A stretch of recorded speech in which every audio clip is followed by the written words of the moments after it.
দর্শক, আমরা কিন্তু এই মুহূর্তে আছি মোহাম্মদপুর নৌকা বাইচ প্রতিযোগিতার ফাইনাল খেলার ফাইনাল রাউন্ডে কিন্তু আমরা দেখতে পাচ্ছি তিনটি নৌকা কিন্তু একসাথে ছেড়ে দিয়েছে।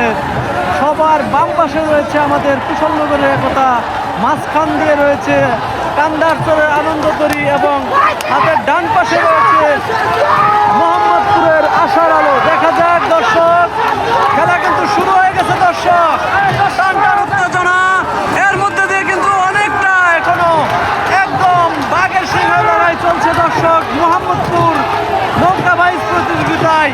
দর্শক দেখতে পাচ্ছেন এই মুহূর্তে কিন্তু তিনটি নৌকায় সমান তালে রয়েছে। এখন পর্যন্ত কিন্তু এগিয়ে রয়েছে সমান